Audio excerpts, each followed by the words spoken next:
So our subject will be the Fundamentals of Accountancy, Business, and Management 2. So our topic for today will be analysis and interpretation of financial statement. So this will only be the part one of this topic. So we'll be discussing it by parts. So hanggang part 2 lang naman to. But this will be the part 1 and part 2 will be discussed next week. Now, what will be our specific learning outcomes or objectives? So at the end of this topic, we should be able to meet these learning outcomes. So the first one would be know the difference of horizontal and vertical analysis. And of course, we need to do horizontal and vertical analysis. Now, before we proceed, let's define financial statement analysis. So financial statement analysis is the process of evaluating risk, performance, financial health, and future prospect of a business by subjecting financial statement data to computational and analytical techniques with the objective of making economic decision. So basically, when we are evaluating or analyzing a financial statement, we need to meet the following functions like evaluating risk. So it is very important for businessmen and businesswomen to see if the business is risky or not. So there are some businessmen, or most of the businessmen, they do really wish to have a riskier or risky na business because they do always believe na the higher the risk is the higher the returns. But it doesn't really mean that if the business is not risky, they won't continue it. So as long as the business is profitable or kumikita naman siya, they will still gonna continue the business. So, but if it is a risky business, mas na-excite sila kapag ganon. So they also need to check the performance if the business is doing well or not. And they also need to check the financial health if the business is meeting their present and future obligations. And then once they all come up with these functions, so they will be able to make economic decisions. So for the economic decisions, of course, they will need to check if they meet these following functions. Of course, they need to check if they will continue the existing strategy that they have, or they will change their strategy of the business. Now, we also have 3 kinds of financial statement analysis. So kung mapapansin nyo, financial statement analysis tayo. So basically, when we say financial statement analysis, we are analyzing the statement of financial position and the statement of comprehensive income. So actually, those are the 2 statements that we need to do this analysis. Right, so we have 3 kinds. So the horizontal analysis, the vertical analysis, and the financial ratios. So for this topic, we're only gonna be tackling horizontal analysis and vertical analysis. So the financial ratios, that will be the part 2 of our discussion. And that will be discussed by next week. Now let's go first to horizontal analysis. This is also called as the trend analysis. It's a technique for evaluating a series of financial statement data over a period of time with the purpose of determining the increase or decrease that has taken place. So this will reveal the behavior of the account over time. Is it increasing, decreasing, or not moving? What is the magnitude of the change? Also, what is the relative change in the balance of the account over time? So basically, the reason why it was called trend analysis, because we cannot do horizontal analysis if our business just operated for a year. So kaya nga siya tinawag na horizontal analysis for comparison din siya. So we need to at least 2 years for us to be able to do horizontal analysis. So we need to see the trend kasi. Kaya tinawag din siyang trend analysis. Now, sabi nga dito, horizontal analysis uses financial statements of 2 or more periods. All line items on the financial statement may be subjected to horizontal analysis. So all of the accounts daw under the financial statement will be subjected to horizontal analysis. And then it is also called as the YOY, or the year on year. And changes can be expressed in monetary value and percentages. So ano kayang ibig sabihin ng monetary value and percentages na to? So we have to follow two formulas for horizontal analysis. So kapag horizontal analysis tayo, if nag-analyze tayo ng statement of financial position and statement of comprehensive income, they will gonna have the same formula, which is this two. So we have the peso change. If we are getting the peso change, guys, we will be needing to use this formula. So that's gonna be the balance of the current year, yung current year daw, minus the balance of the prior year, yung bago ang year na to, or yung before. So we will be getting the peso change. Again, the balance of the current year, ililess lang natin yung balance of the prior year, we will be getting the peso change.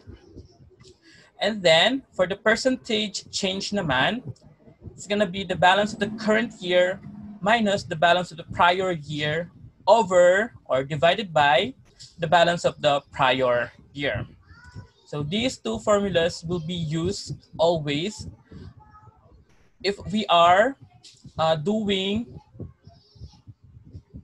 horizontal analysis for both statement of financial position and statement of comprehensive income. Now, let's have an example. Let's say, for example, this will be our sales last year and this year. Kunwari lang. So this will be our sales last 2019 and 2020. And we will need to get the peso change. So how do we compute for the peso change then? Anyone? Or what will be our peso change?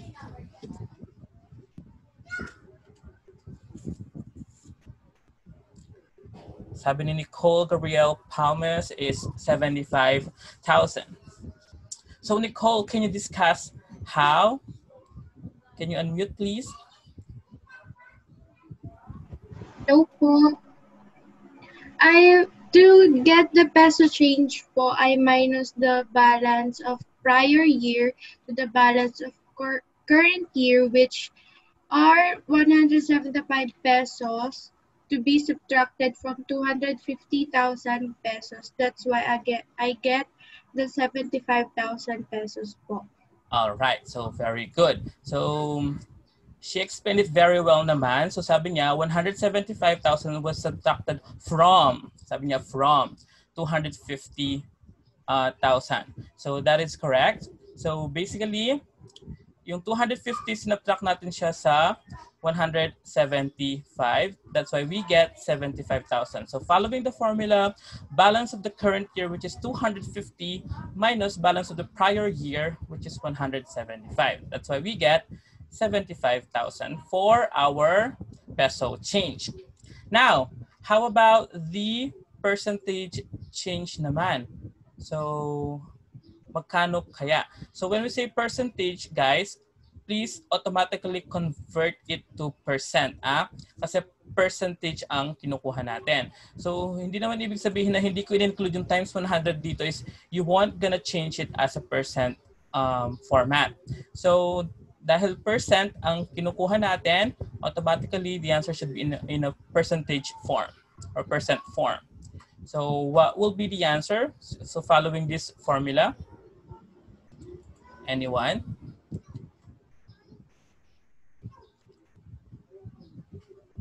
So round off to the nearest hundreds. 42.85, sabi ni Rodelio. 43. Mag-round off tayo Okay, so Rodelio, how did you get 42.86?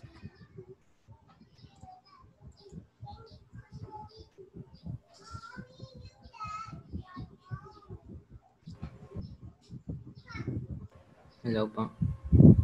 Yes, please. Ah, so, yung una po muna, kinuha ko muna po yung peso change po. Tapos dinivide ko po siya dun po sa sa balance of prior year po, which is 175,000 po. All right, so that's very good. So basically, yes, he is correct. So we need to get first the peso change and then we will be just dividing it sa balance of the prior year. Kung makikita nyo, yung numerator natin is just the same as the peso change. So what we will be doing is we will be just dividing it sa ating prior year. So that's why we get 42.86. So ganun lang tayo ganun lang tayo nag-analyze under um, horizontal analysis. But if they wanted to have it under like yung mga in a sentence, ganon, so sometimes kasi business requires a sentence for you to do the analyzation. So you can say that sales increased by 75%. So this represent growth of 42.86% from 2019 levels. So basically daw, may growth tayo ng 42.86 from last year to this year. And nag-increase ang ating sales by 75,000.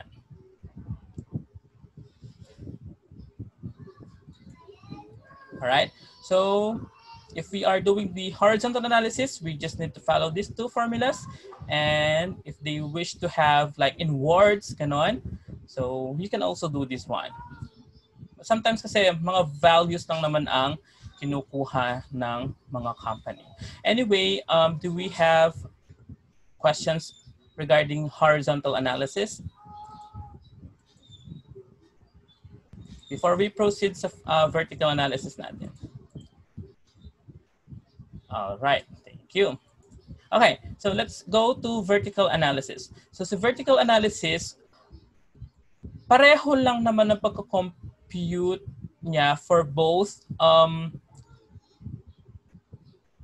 statement of financial position and statement of comprehensive income. It's such that nagkaiba lang sila ng denominator or which is the base amount. So vertical analysis is also called as the common size analysis. It's a technique that expresses each financial statement item as a percentage of a base amount. So basically, in vertical analysis, we have a base amount. So let's tackle first about the financial position or our statement of financial position. So for the statement of financial position, the base amount daw is the total assets and the total liabilities. So total asset and the total liabilities. So balance of each item daw or balance of each account over total assets and or total liabilities. So ito ang ifa-follow nating formula kapag statement of financial position tayo. So the balance of each account over total assets and or liabilities. Or liabilities and equity. For the common size, so the analyst can infer the composition of assets and the company's financing mix. So paano kaya yon? So let's say for example, this will be our statement of financial position. So we have the asset is equals to liabilities and owner's equity. So dapat pareho yung total niyan. Now, how do we do our vertical analysis? So each item daw, we need to divide sa ating base amount. So sabi niya, ang base amount natin, if we are computing for the asset, will be the total assets. So ang gagawin natin, kaya nga tinawag siyang vertical, is we need to compute them one by one vertically. So first one is the cash. So 200,000 divided by the base amount, which is 1,400,000. This is always our base amount. And then we will be just computing them one by one, each account. So cash, accounts receivable, inventory, and equipment, i-divide natin lahat yun sa 1,400,000. So 200,000 divided by 1,400,000, we get 14.3 or 14.30%. And then same thing as the accounts receivable, 400,000 divided by 1,400,000, it's 28.6. 250,000 divided by 1,400,000 is 17.9. And 550,000 divided by 1,400,000 will be 39.3. So kapag pinag-sum daw yan, it will equals to 100%. Now, how do we explain this? So, ibig sabihin nito, yung sa 100% na to, 14.3 is consisting of cash. And then yung highest distribution of assets will come to equipment. So 17.9 will be under inventory out of 100. So ganun natin siya i-analyze if let's say for example, if you're working on a company and then your boss, how much is the percentage of our cash? It's 14.3%. Ganon. Now, coming to this liabilities and owner's equity, so our base amount then will be the total liabilities and equity. So same amount din naman siya na 1,400,000, and then we will be just doing the same thing. 300,000 divided by 1,400,000 is 21.4. 400,000 divided by 1,400,000 is 28.6. And then 700,000 divided by 1,400,000 is 50%. So we need to total them, and the sum would be 100%. Okay? Kapag vertical analysis, pa isa-isa tayo, each account, and then we will be dividing it sa ating based amount. So again, sa statement of financial position natin, ang ating based amount is the total assets and the total liabilities and equity. And then we will be just dividing them sa, the balance of each account will be divided sa ating base amount. And then the total will be equal to 100%.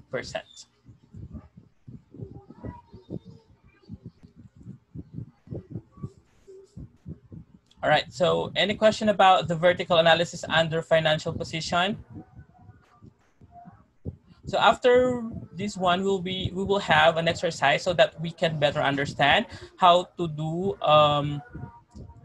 vertical and horizontal analysis. Now, of course, if your bosses, kunwari, ask you to put it into sentence or put it into words, so you may say also that the largest component of asset is equipment at 39.3. Cash is the smallest component at 14%.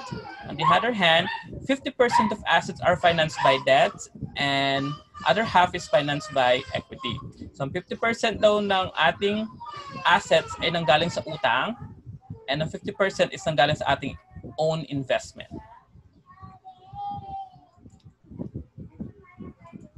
All right, so before we move, do we have any question about the financial position vertical analysis? All right, cool. Thank you so much. Now, let's move sa ating statement of comprehensive income. So they will be the same, but it's such that sa comprehensive income, our base amount will be the net sales. So meron din tayong fina-follow na base amount sa ating comprehensive income, which is the net sales or the revenue. Net sales kapag merchandising business tayo, and revenue if it is a service type of business.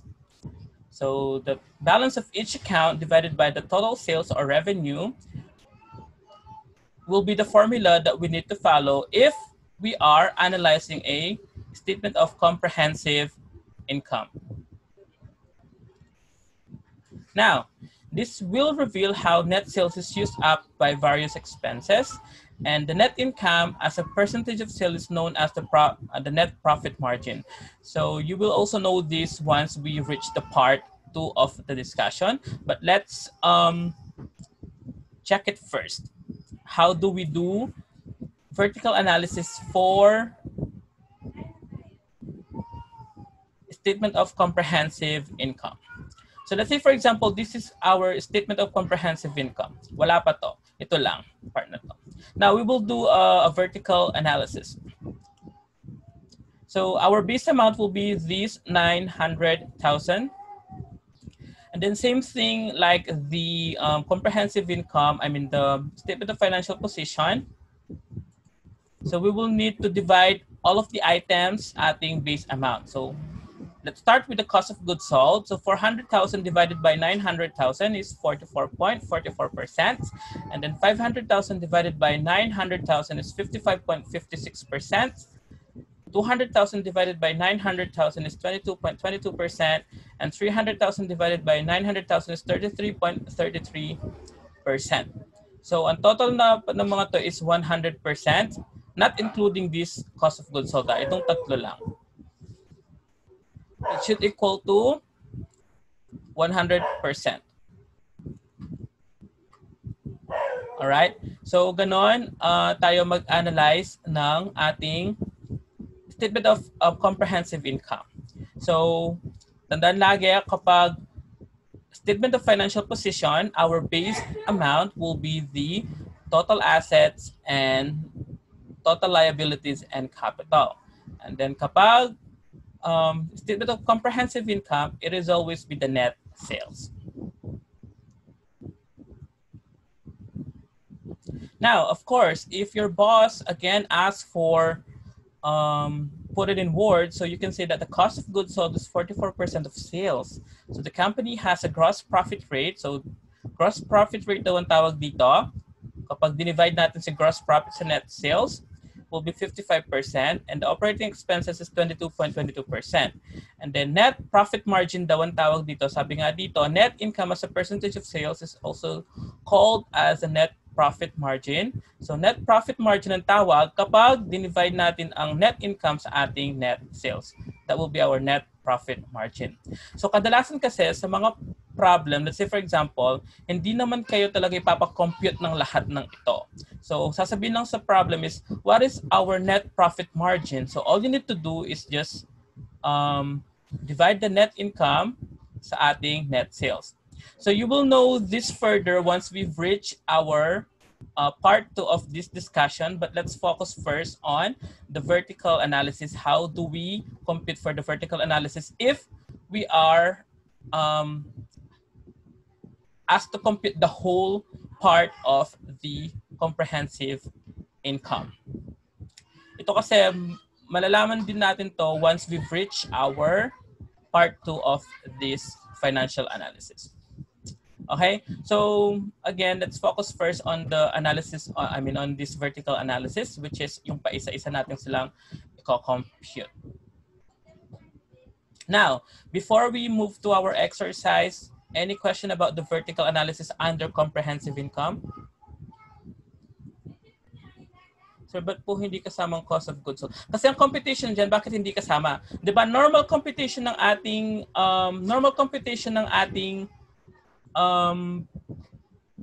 comprehensive income is diba, net sales less cost of goods sold is gross profit, which is 500,000.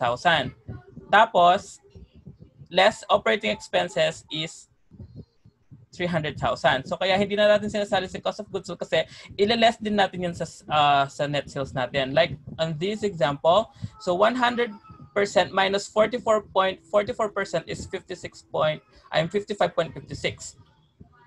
Kumbaga, ile-less lang natin siya. Kaya hindi natin siya sasama kasi itong tatlo lang talagang components na kasama sa kanya para mag 100% siya.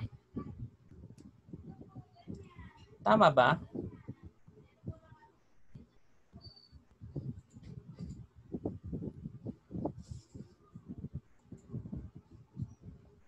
$22 point.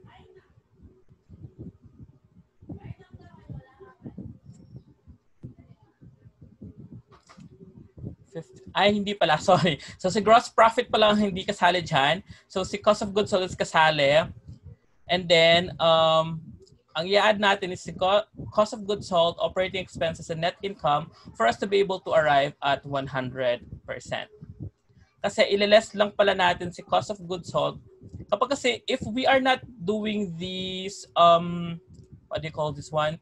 This vertical analysis, di ba? When we are computing for for the net income under the comprehensive income, so net sales less cost of goods sold is equals to gross profit. Less operating expenses is equals to net income. Ganun siya. So gross profit will be not included if we are computing for the 100%. So itong tatlo lang, si cost of goods sold, operating expenses, and si net income. Kasi ililess lang natin si 100% sa 44%. That's why we arrive at 56%. Kasi kung isasali natin to guys, lalagpas siya ng 100%. Nakuha ba natin? Kasi if isasali pa natin si gross profit, hindi na siya realistic. Lalagpas na siya ng 100%.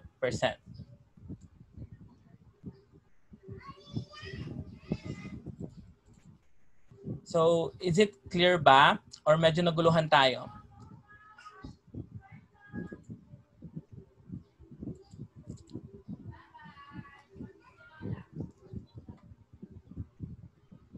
Sir, saan nakuha yung 33.33? Saan daw nakuha yung 33.33? So, divide kasi natin yung 300,000 divided by 900,000. Itong 33.3 na to is parang, dito kasi sa, isang digit lang ang nakuha ko. Sorry, typo to.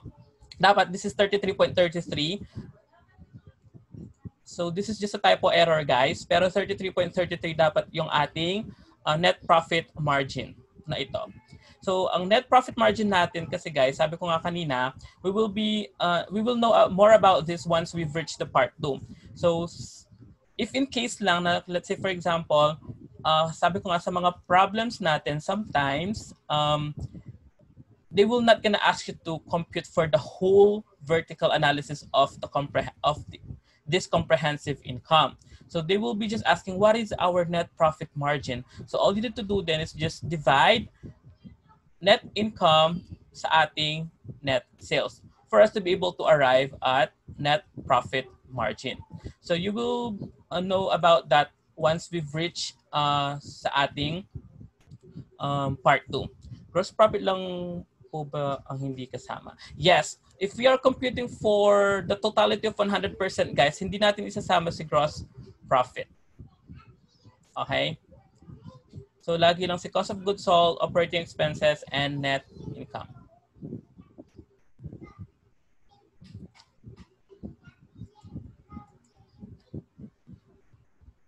Given na po ba yan or example lang? This will be just an example, guys. So, do you see this Excel file, guys? Yes po. Okay. So let's say we are asked to analyze a statement of financial position under vertical analysis and horizontal analysis. So now, of course, we need to compute first for our horizontal analysis. So what is our formula for the horizontal analysis? It's the current year less the prior year divided by the prior year, right? So let's say, for example, we are asked to compute for horizontal analysis. So kaya nga tinawag siyang horizontal, guys, kasi pahiga natin siyang kinocompute. Unlike for vertical, patayo. Okay, so let's have the horizontal analysis of these financial statements. So we have 2 years here, the 2014 and the 2013. So this will be the prior year and this will be the current year. Now, how do we compute for the horizontal analysis? So it's going to be 110,000 minus 87,400 divided by 87,400. So ganyan ang formula natin, di ba? So the prior year less, the current year less the prior year divided by the prior year. So dito guys, percentage change ang kinukuha natin. It is not the peso change, okay? So how much or what is the percentage change for the cash? It's gonna be 25.86. Okay, so may sumugot dito na 25.86. So very good. Very good, Nicole, Mary Maxine, Rodelio, Zaira, Rosti, and Theodore. Thank you for answering 25.86. Now, how about the next one? So it will just gonna be the same, guys. When we are computing horizontal analysis, isa lang naman ang formula natin dyan. Even if it is a financial position or comprehensive income, lagi lang namang iisa yung ating formula dyan.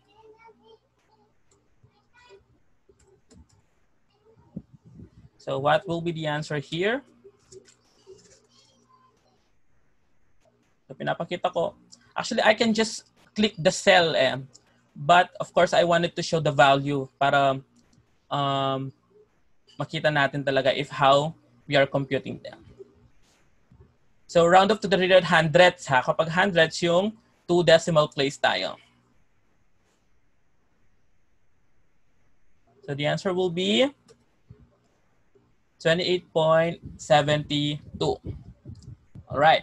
Very good sa mga nakakuha.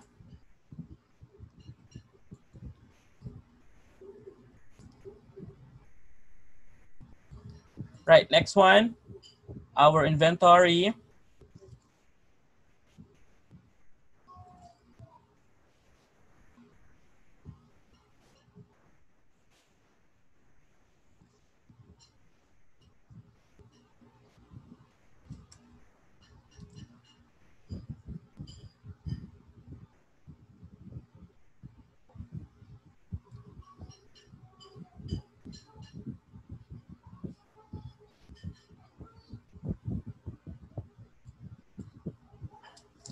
Sabi ni Rodel is 40.96. Sabi ni Theodore it's negative 40.96.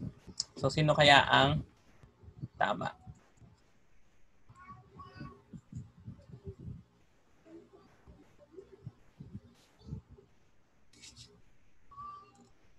So the answer is negative 40.96. So it's possible to have a negative sign, guys. Kasi kung titingnan nyo naman kasi mas mataas yung value ng last year natin from the current year.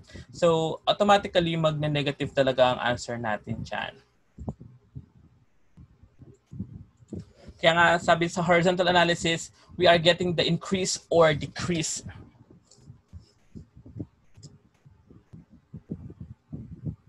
Alright, so very good sa mga sumagot ng negative 40.96. So how about sa ating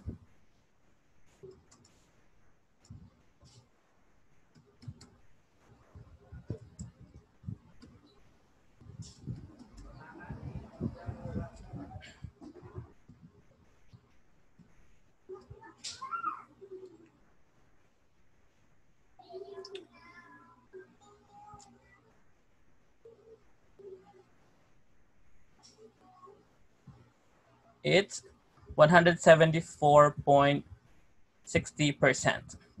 So that's possible naman kasi naman mababa ang ating last year. Sobra kasi ang tinaas niya from 4,300 to 12,000. So once we've reached 4,300 here, 100% na kaagad yun. Tapos tumagdag pa ng 4,300 or nang-excess, kaya 174,000. 174.60%. Next.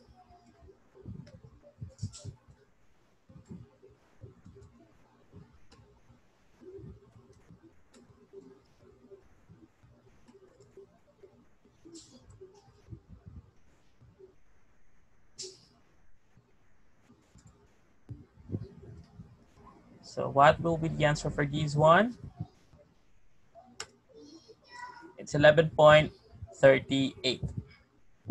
So very good sa mga sumagot ng 11.38. So that's how we compute for horizontal analysis. We are computing it under statement of financial position. As well as the statement of comprehensive income natin is ganun din naman siya. So let's proceed with the liabilities. So sa liabilities natin, meron tayong 75,000. sa current year, and then meron tayong 67,298 sa previous year natin. Then divide natin ulit sa previous. It's 11.44.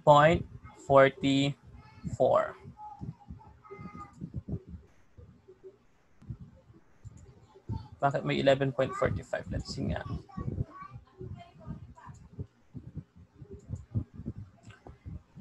So, hindi ma-determine ni Excel yung 5 sa dulo. Kaya, hindi niya na-round off. Pero 11.45 is considered. Okay. Excel, hindi niya ma-determine yung ating rounding off. Ay, sorry.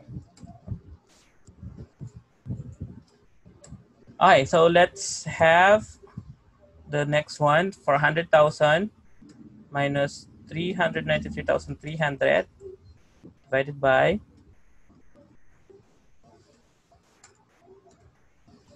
1.70. Very good. And the last one will be the owner's equity.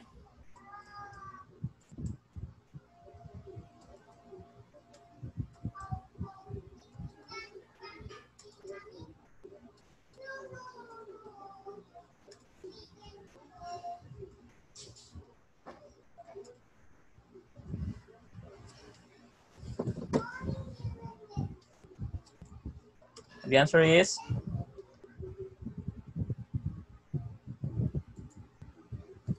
0.63. Wala yata nakakuha.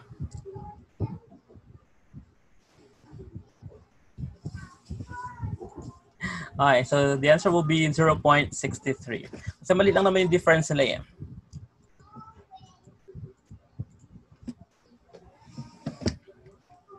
All right, so that's how we compute for the vertical analysis of, for the horizontal analysis of a statement of financial position. So each item, current and prior year needs to be considered. Now, let's say for example, we are asked to do a vertical analysis on the 2014 only. 2014 lang daw ang kukunin nating vertical analysis. So how do we compute that then? So who wants to go with cash?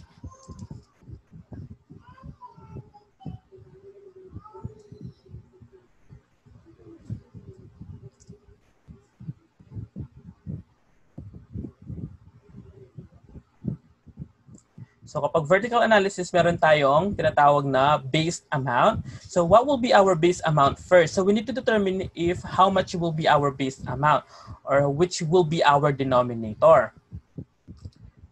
Anyone? So what will be first our base amount? So sabi ni Rodelio, it's gonna be the 891,000. So yes, that's correct. So our base amount will be the 891,000 for the total assets. So now, since we already find our base amount, so how do we compute then for each item? So what will be the percentage rate of this cash?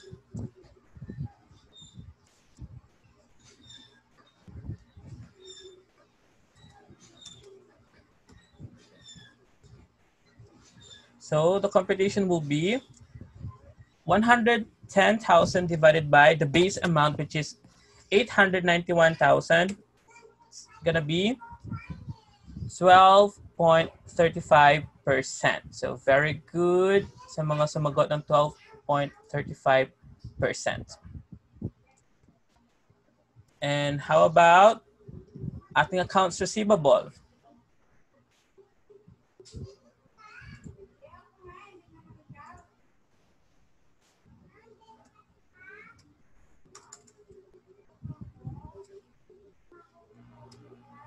So may tumasagot ng 10.10. So we will see the answer.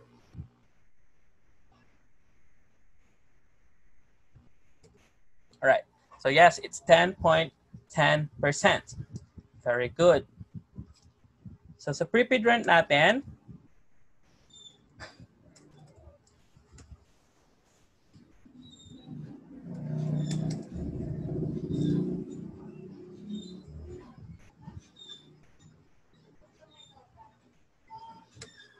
gonna be 14.48.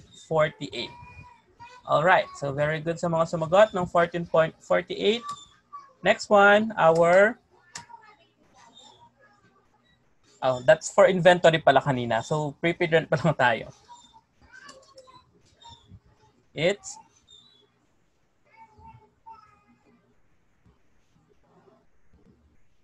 1.35. Let's see. All right, very good. 1.35. And for our delivery van,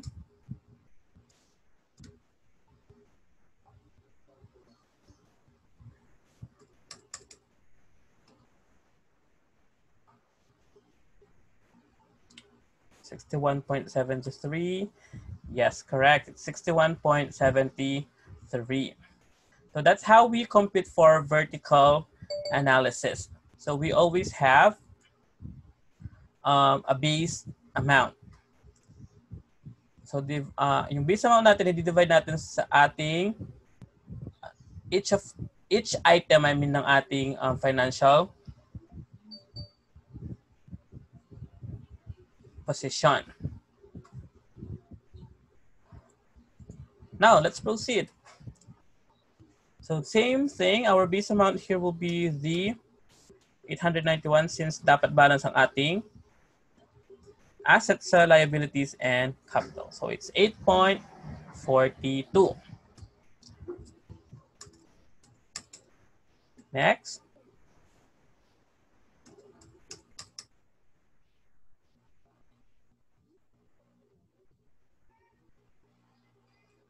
So may sumagot na 44.90.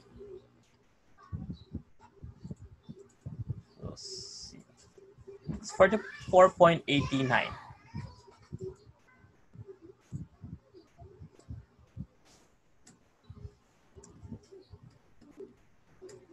Next.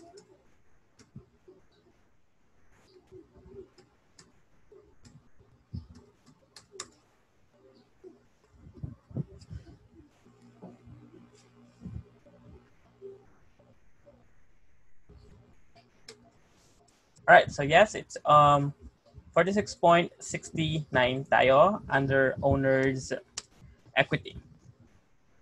So now if we total them, they should total to 100%.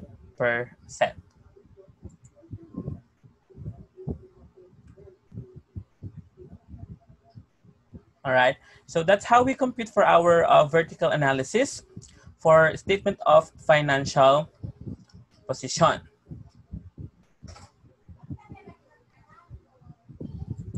So before we proceed sa ating statement of comprehensive income, do we have question regarding, sir, dun po sa 2013, paano po kunin yung total assets? Total asset is already given here. Pero kung you are asking how to compute for the total asset, you just need to add these 5 items here for us to be able to arrive at this amount. So, i-add lang natin lahat to.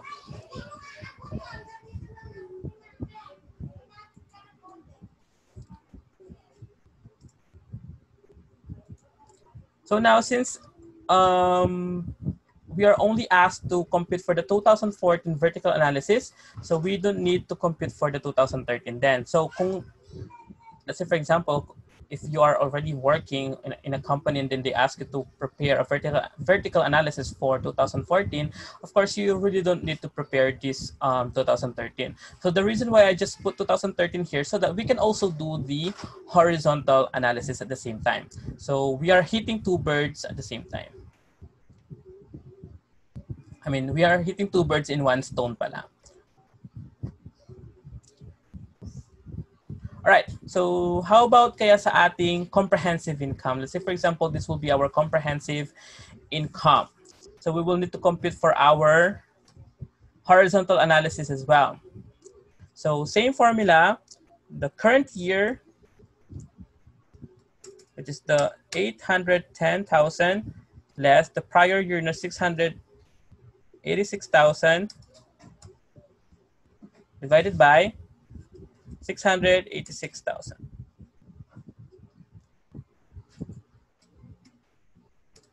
It's gonna be 18.08. By the way, kay Geraldine, clear ba tayo dun sa 2013 na tinatanong mo yung total assets?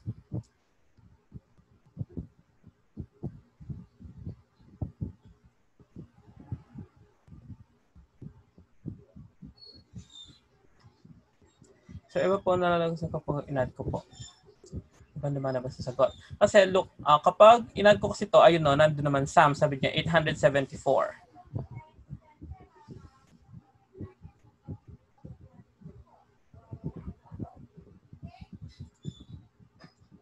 Tama naman yung 874.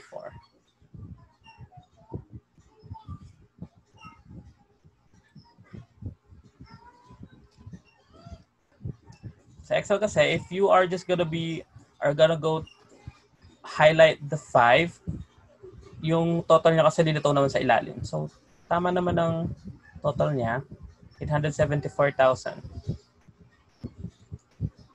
Alright, so akala ko nagkamali ako. Thank you, Sarina. Okay, so now, again, the question here, Geraldine, is how do we get a total asset? So we just need to add the 5 items under asset for us to be able to arrive to this answer. Okay. Okay na po. Okay. So now, for these comprehensive income, so same thing naman sa ating horizontal analysis. So we just need to follow the same formula, which is the current year less the prior year divided by the prior year. So pare-pareho lang ang computation dyan. If it is a statement of financial position or comprehensive income, they will have the same process.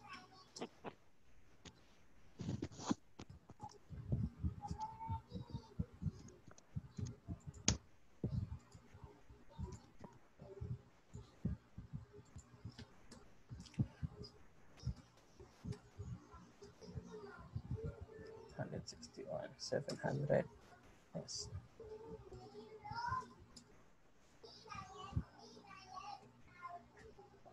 So ano kaya ang sagot dito? 20.16 sabi ni Serena. Let's see. 22.24 sabi ni Vanessa. It's 20.16. Alright, so very good sa sumagot ng 20.16. Now the next one, 234,900 less 205,800 over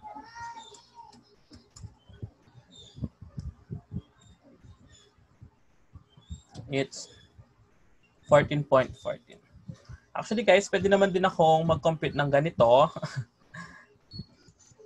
Kaso gusto ko kasi makita nyo kung how we compute for the values kasi.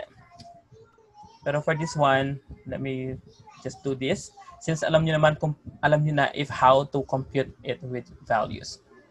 So the answer will be 136.15%.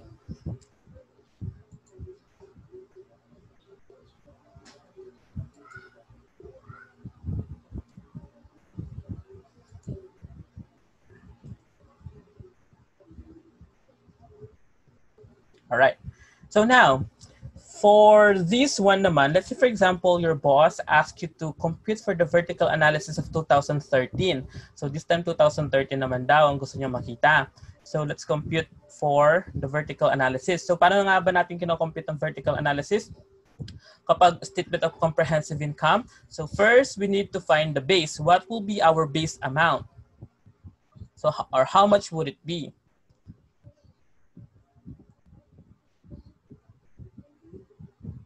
$131,300 ba? Alright, nakalimutan nyo na. So again, kapag statement of financial position, our base amount will always be the total assets and the total liabilities and capital. Kapag comprehensive income, our base amount is the, so what is our base amount first? Alright, very good. It's the sales. Very good, kay Rodelio. So basically then, our base amount is the 686,000. So that will be our base amount. So let's compute for the first one. So how much is the percentage of this one, or how many? How much? Okay, naman yan. So what will be the answer for the cost of goods sold? What is the percentage?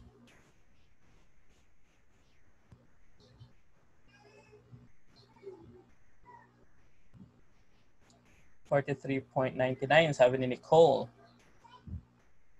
Ganun din sabi ni Serena.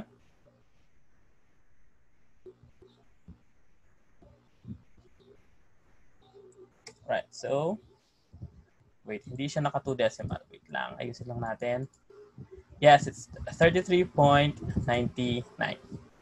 Very good.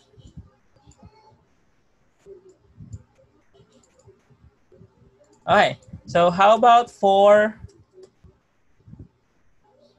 the gross profit? So the gross profit, we can simply just less this one.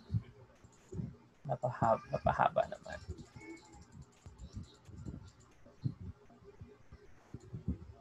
It's 56.01. Or if we will be computing it under the formula, 384,000, let's see if we will have the same answer. 384,250 divided by 600,000 additional percentage. Right, so same answer lang din naman if we will be just deducting it from the cost of goods sold, or if we will be using the formula. So 56.01. Next, our operating expenses.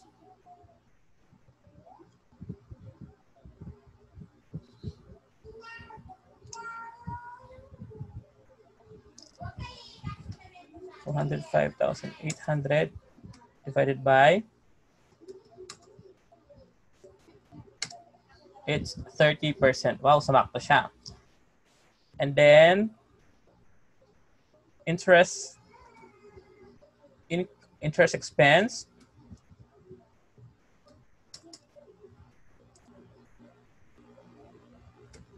it's 2.5. Sakto. And then sa ating net income, or ating net profit margin, will be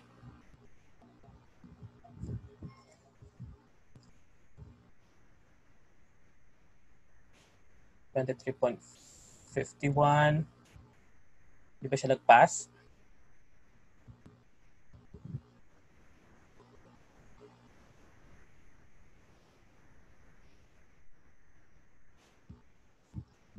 Yes, it's 23.51. Alright, cool. So again, kapag kinompute natin yung tatlo,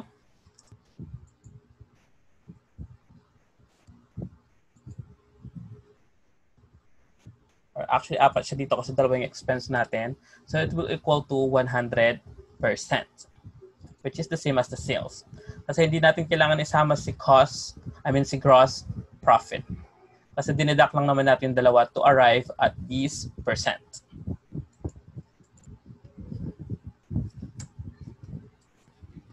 All right, so that's how we compute for the vertical analysis of comprehensive income. So any other question regarding the vertical analysis and horizontal analysis?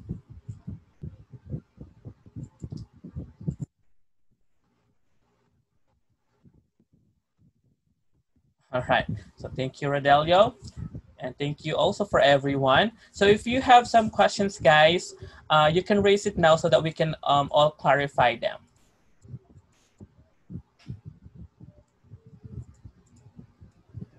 All right, so thank you if there's no question.